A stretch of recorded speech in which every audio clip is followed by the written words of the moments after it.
Olá, tudo bem? Para quem não me conhece, meu nome é Luiz Carlos, sou professor de Ciências Biológicas, né? Biologia. E na minha última aula, a gente falou um pouco sobre a questão de ecologia, né? Falando sobre população, comunidade. Mas hoje vamos falar sobre classificação dos seres vivos, ok?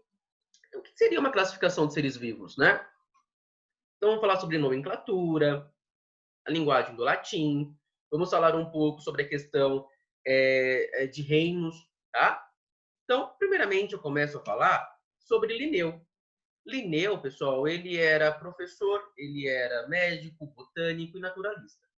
E aí, observando espécies de plantas e animais, ele sentiu a necessidade de organizá-las e classificá-las. Tá?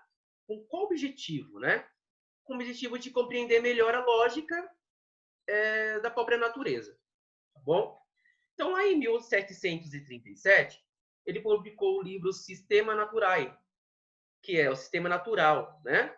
Com a proposta de classificação utilizada até a atualidade. Mas, na 10ª edição desse livro, lá em 1758, Linneu desenvolveu melhor os critérios de classificação e as regras de nomenclatura adotadas até hoje. Então, pessoal, o problema dos vários nomes para uma mesma espécie de ser vivo foi resolvido com a criação do nome científico. Então, esse nome científico, ele é importante para que seja um nome único para todas as espécies conhecidas, né? Que é o mesmo em qualquer lugar do planeta. Todo ser vivo ele tem um nome único. E uma das ideias de Linneu foi usar palavras em latim. Por que latim? Porque o latim ele é uma língua morta, né? Hoje em dia ele é uma língua morta, é uma língua que não vai ter mudanças, modificações, né? E como não é como o português que modificou, como espanhol, inglês, né? O latim ele é uma linguagem que não vai ser modificada. E desta forma, como ele não vai ser, como essa linguagem não vai ser modificada, vai ficar fixa e aí não vai ter problemas referente à parte de taxonomia, a parte de reconhecimento de espécies, né, desses seres vivos. E aí, o sistema criado por Linneu foi batizado de sistema binominal. O que quer dizer binominal, né? Binominal, a palavra bi vem de dois, número dois, né? Isso significa que é dois nomes, ok? Nessa mesma espécie. O primeiro nome representa um grupo chamado de gênero, por exemplo, leão, onça, tigre, né? Pertence ao mesmo gênero, ok? Que é ao gênero Panthera. Só que existe, né, algumas coisas diferenciadas nesses seres vivos, tá? E aí é necessário, desta forma, ter um segundo nome. E o segundo nome diz respeito ao epiteto específico, ou seja, mesmo que tigres, leões e onças sejam semelhantes, né, e que tenham também algo diferente entre essas espécies, tem diferenças para organizá-los em cada lugar. Então, assim, o nome científico, tigre, é Panthera tigris. O da onça é Panthera onca. O do leão é Panthera leo. Então, vejam que tem o primeiro nome, Panthera, e o segundo nome, que é o epiteto específico, tigris. Esse tigris, né, esse onca e esse leo, modifica essa visão, dá uma modificação para entender que aquela espécie são idênticas, mas elas são classificadas de uma forma diferente, né? Então, a primeira palavra desse nome científico, desse nome importante a esse indivíduo, tem que se ter a letra escrita em maiúscula, como o nosso nome, né? Por exemplo, meu nome é Luiz, o L vai ser maiúsculo. Temos a Maria vai ser com E maiúsculo, e assim por diante, tá? Já o segundo nome, a segunda palavra, né, sempre vai ser em letra minúscula, tá bom? Então, na parte científica, quando for escrever um nome científico, sempre o primeiro nome com a letra maiúscula e o segundo nome com a letra minúscula para identificação desse indivíduo. E aí eu deixei uma imagem para vocês de uma rã, né? Onde eu coloquei o nome do gênero, rana, epiteto específico, ibérica, nome do autor, Bullinger, Data de publicação, 1879. Então, é dessa forma que se escreve e que se identifica esse ser vivo. E aí, esse nome científico junto, seria rana ibérica, tá?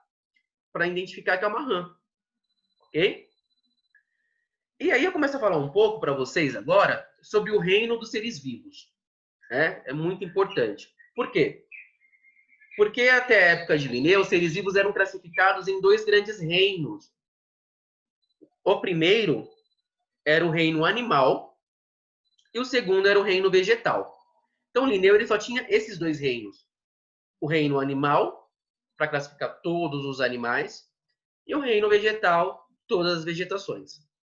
Só que aí, atualmente, né, são agrupados em 5 reinos, tá?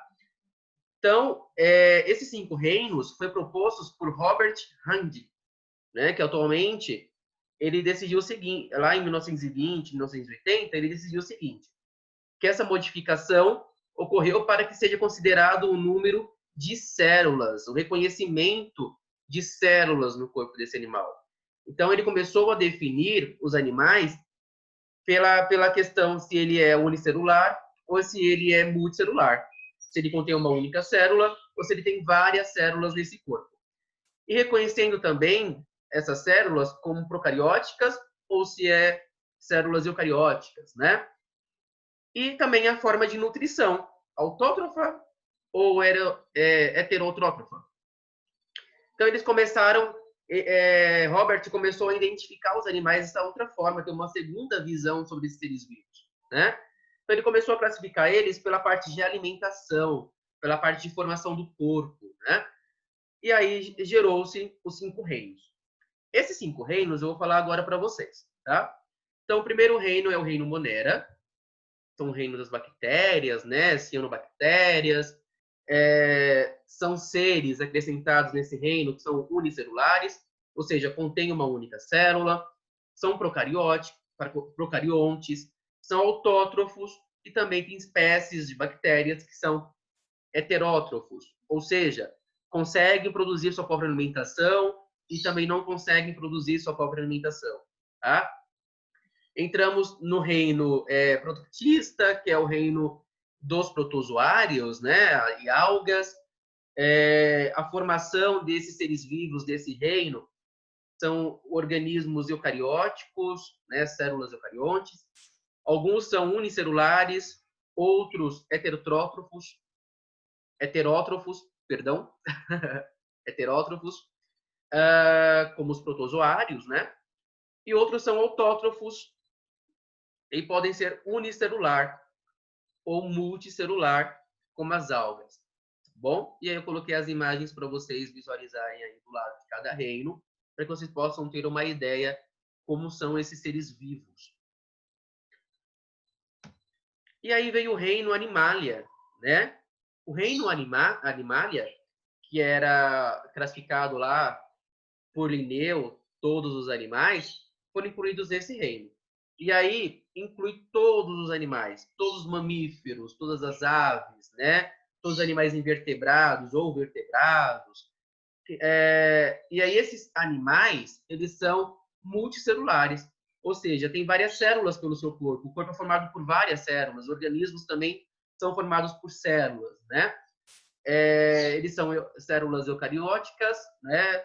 Heterótrofos, e também são reconhecidos como metazoa, grupo dos metazoários, né? Esse grupo, né, de seres vivos, eles não conseguem fazer a sua própria alimentação, não conseguem ter aí a sua produção de alimento através do seu organismo. Eles precisam se caçar, precisam procurar alimento. Por esse motivo são heterótrofos, tá? E aí vem o reino fungi. O reino fungi, que é o reino dos fungos, né, dos cogumelos, eles começam, esses animais, esses seres vivos, né, começam a ser vistos da seguinte maneira. São seres de células eucarióticas, são seres heterótrofos, unicelulares ou multicelulares, né, contém uma única célula ou várias células, e é formado por grupos de cogumelos, orelhas de pau e leveduras, tá? Muito mais à frente eu vou começar a falar um pouco para vocês na próxima aula sobre cada reino novamente, só que dessa forma informando aí o que é a levedura, mostrar na parte de saúde, né?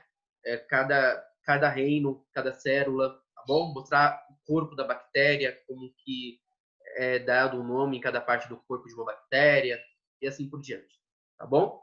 Hoje é só para vocês conhecerem mesmo os reinos, tá? E recordar um pouco esses reinos, tá bom?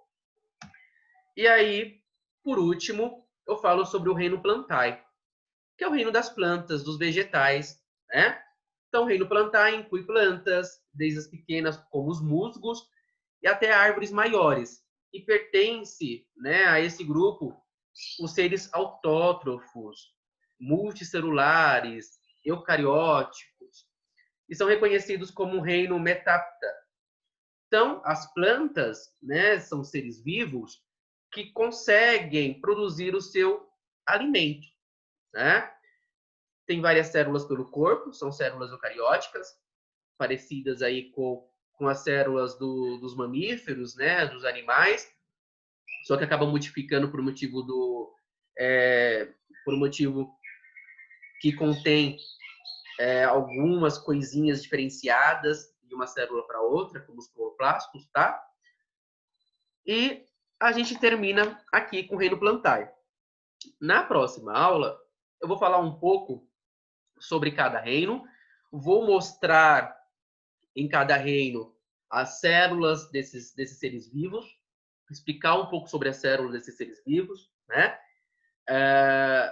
A questão se esses seres vivos são usados em vacinas, se não são, como que funciona, se estão no organismo humano ou não. Então a gente vai começar a conversar um pouco sobre isso, tá? Eu espero que tenham gostado do conteúdo da aula e desejo a todos uma boa sorte no Enem e também no vestibular. Tchau, tchau, pessoal. Grande abraço.